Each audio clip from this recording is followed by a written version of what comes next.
Hello everyone, how are you guys. I hope आप सभी अच्छे होंगे। Welcome back to our channel.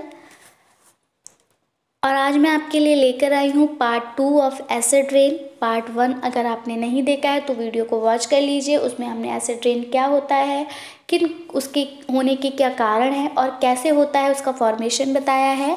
और अब हम अपने पार्ट 2 में डिस्कस करेंगे इसके कॉन्सिक्वेंसेस कि इसके क्या इफ़ेक्ट पड़ते हैं, इससे हमें कैसे हम इसको प्रिवेंट कर सकते हैं, और कुछ पॉलिसी इंटरवेंशंस को हम यहाँ पर स्टडी करने वाले हैं।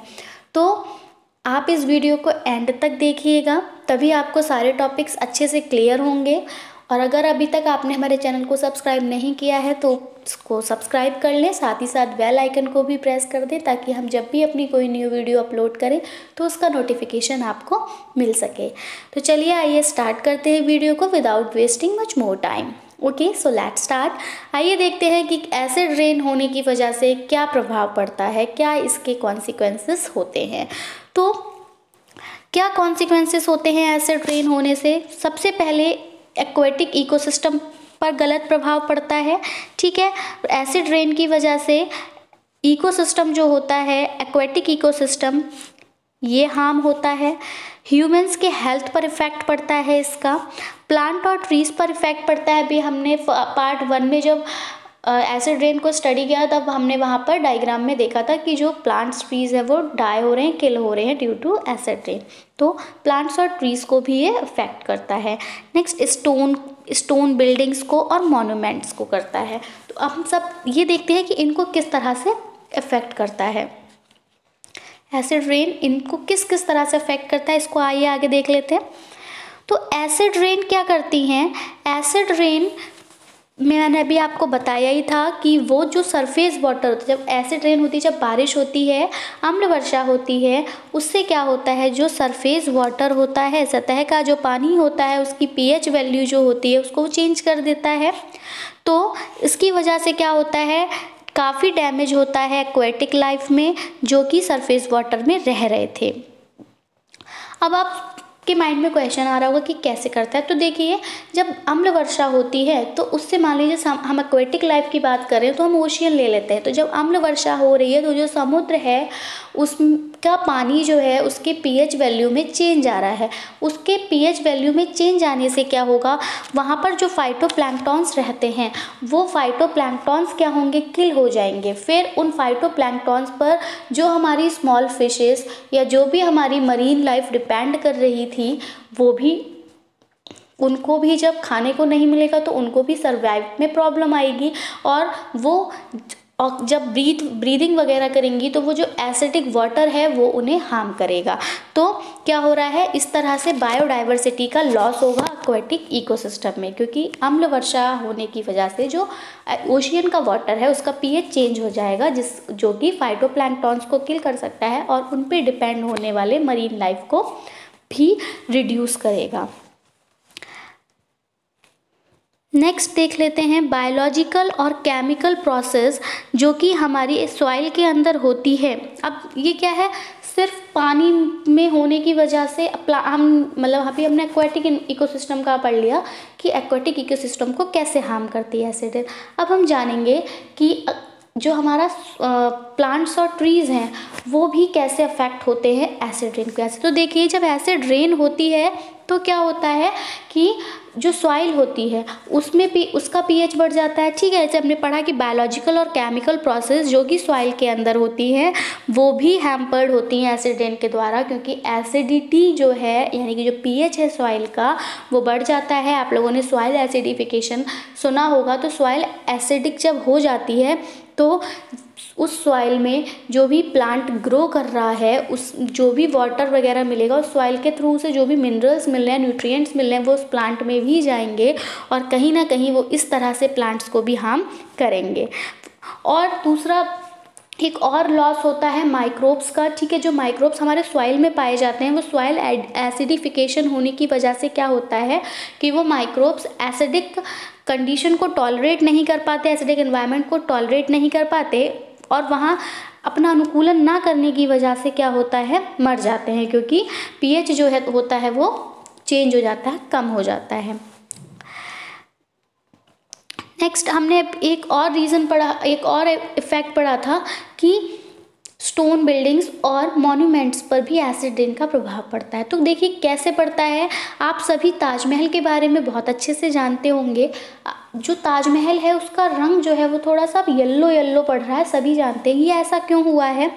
जब काफ़ी समय पहले वहाँ ताजमहल के आसपास इंडस्ट्रीज़ बनाई गई थी, ठीक है, इंडस्ट्रीज़ स्टार्ट हो रही थी, तब वहाँ के तो कुछ एनवायरमेंटलिस्ट थे, उन्होंने कहा था कि इन इंडस्ट्रीज़ के यहाँ होने की वजह से ताजमहल पर इफेक्ट पड़ेगा। लेकिन उस टाइम पे वही गवर्नमेंट नहीं सुनती है, गवर्नमेंट को तो इंडस्ट्रीज़ चलानी थी, उन्होंने परमिशन दे दी और इंडस्ट्रीज़ रन होना स्टार्ट हो गई। उसी का रिज़ल्ट है कि जो हमारा ताजमहल है वो येलो होता जा रहा है। क्यों येलो हो रहा है ताजमहल?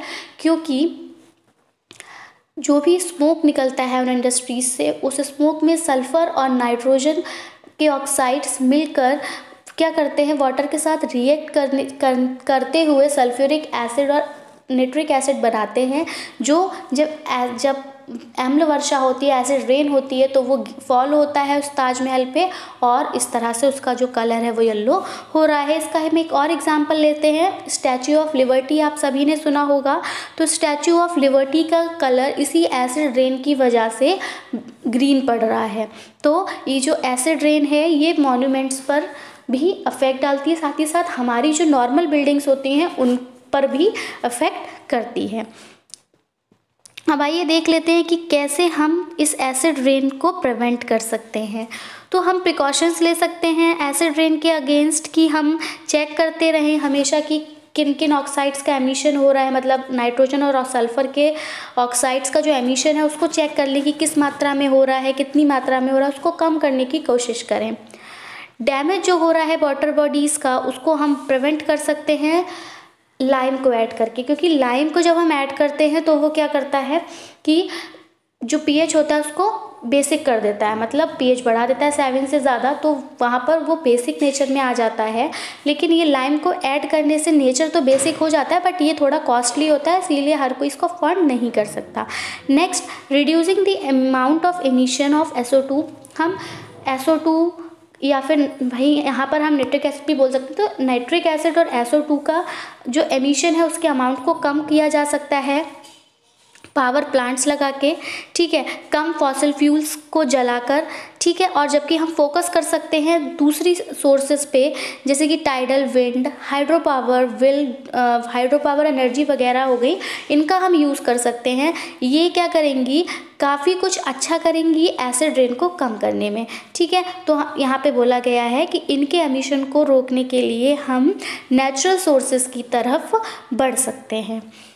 अब आइए, ये तो प्रिवेंशंस थे, अब देख लेते हैं कुछ पॉलिसी इंटरवेंशंस, मतलब कुछ पॉलिसीज़ भी ली गई थी एसिड रेन के लिए कि ताकि एसिड रेन से बचा जा सके, एसिड रेन को कम किया जा सके। तो वो क्या थी? There have been many policies interventions for prevention of acid rain by global community as well as India. क्या हुआ था कि एसिड रेन से बचाव के लिए कुछ नियम बनाए गए थे, कुछ पॉलिसी इंटरवेंशंस किए गए थे ग्लोबल कम्युनिटी के द्वारा और इंडिया, भारत के द्वारा। तो 1980 की बात है कि 1980 में नॉर्थ ईस्टर्न स्टेट्स थे USA के, और ओंटारियो, कनाडा, स्वीडन और US एनवायरनमेंट प्रोटेक्शन एजेंसी ने क्या किया, 1980 में उन्होंने एक्शन लिया कि वो एसिड प्रिकर्सन एमिशन को कंट्रोल करेंगे। जो उन्होंने इमिनेट किया यूनाइटेड स्टेट को और सब्सिक्वेंटली US कांग्रेस को, जो कि बनाई गई थी national acid precipitation assessment program NAPAP, ठीक है। तो यहाँ पर क्या था कि एक प्रोग्राम बनाया गया national acid precipitation assessment program, और यहाँ पर अलग अलग कंट्रीज़ ने अपना इन्वॉल्वमेंट किया, अपना योगदान दिया, and mandated it to conduct a 10-year scientific technological and economic study of acid rain. और उन्होंने क्या कहा कि वो कंडक्ट करेंगे एक 10 साल का साइंटिफिक टेक्नोलॉजिकल और इकोनॉमिक स्टडी एसिड की साइंटिफिक टेक्नोलॉजिक और इकोनॉमिक स्टडी को कंडक्ट करेंगे